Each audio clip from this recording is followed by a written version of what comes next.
एक बार गौतम बुद्ध अपने भिक्षुओं के साथ एक वृक्ष के बैठ विश्राम कर रहे थे। उस वृक्ष की छांव में बुद्ध अपने भिक्षुओं की जिज्ञासा दूर कर रहे थे। बुद्ध के सभी भिक्षु एक एक करके उनसे प्रश्न पूछ रहे थे और गौतम बुद्ध उनके प्रश्नों के उत्तर दे रहे थे। बुद्ध के उन भिक्षुओं में कुछ भिक्षु ऐसे भी थे जो कुछ समय पहले ही संघ से जुड़े हुए थे, जिसके कारण अभी उनके भीतर वह समझ पैदा नहीं हुई थी जो गौतम बुद्ध के प्रवचनों को समझ सके। गर्मियों का समय था, सूरज अपने चरम पर था और चारों तरफ धूप ही धूप थी, लेकिन उस वृक्ष के कारण बुद्ध और उनके सभी भिक्षु आराम से छांव में बैठे हुए थे। इतने में ही गौतम बुद्ध के एक भिक्षु की नजर एक बूढ़े व्यक्ति पर पड़ती है जो उस वृक्ष के पास से ही गुजर रहा था। वह भिक्षु उस बूढ़े व्यक्ति को देखकर अचानक से ही हंसने लगता है। उस बूढ़े व्यक्ति की उम्र बहुत ज्यादा हो गई थी, जिसके कारण उसकी कमर मुड़ गई थी। उस बूढ़े व्यक्ति के हाथ में एक डंडा था, जिसका सहारा लेकर वो बूढ़ा व्यक्ति अपनी मंजिल तक पहुंचने का प्रयास कर रहा था। उस बूढ़े व्यक्ति का शरीर केवल हड्डियों का ढांचा मात्र था। अपने भिक्षु को हंसते हुए देख बुद्ध उससे कहते हैं कि मेरे प्रिय भिक्षुओं, कृपा कर हंसो मत, क्योंकि जिस व्यक्ति को देखकर तुम अभी हंस रहे हो वो कोई साधारण व्यक्ति नहीं है, बल्कि वह व्यक्ति इसी क्षण तुम्हारे जीवन को रूपांतरित करने की क्षमता रखता है। जो आज तक मैं तुम्हें सिखा नहीं पाया, वह यह बूढ़ा व्यक्ति तुम्हें सिखा रहा है। इसके द्वारा दी गई सीख को बेकार ना करो। बुद्ध की ये बात सुनकर वह भिक्षु बुद्ध से कहता है कि मुझे क्षमा करे बुद्ध, मुझे ये समझ नहीं आ रहा है कि जो एक बूढ़ा व्यक्ति जो खुद अपने शरीर और अपनी बीमारियों से लाचार है, वो मुझे क्या सिखा सकता है।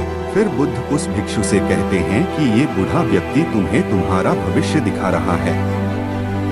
जिस बुढ़ापे को और लाचारी को देखकर तुम अभी हंस रहे हो, वो बुढ़ापा और लाचारी तुम्हारे जीवन में भी आने वाली है।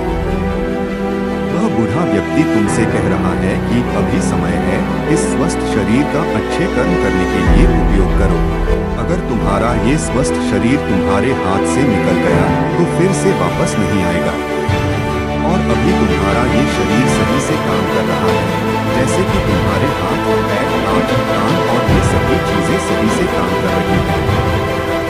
क्या यह छोटी बात है? और क्या तुम इसे मामूली सी बात समझ रहे हो? यह घटना कोई साधारण घटना नहीं थी जो अभी तुम्हारे साथ घटी, और ये घटना तुम्हारे जीवन को बदलने की क्षमता रखती है।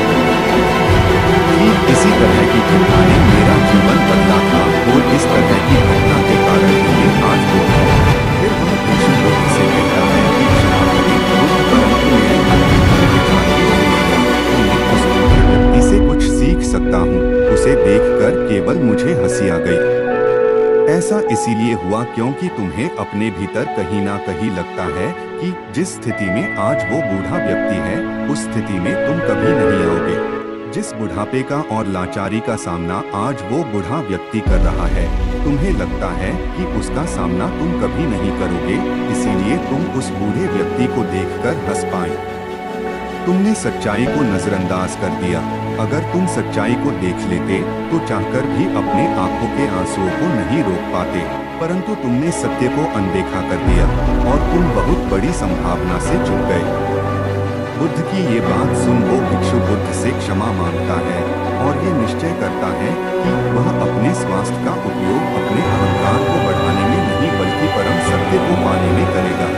है कि आप बड़ी बड़ी समस्याओं में हो, या हो सकता है कि आप परेशानियों में हो, लेकिन फिर भी एक बात को हमेशा ध्यान में रखना है कि जब तक आपका स्वास्थ्य ठीक है, तब तक आप किसी भी बड़ी से बड़ी समस्या से बाहर आ सकते हैं।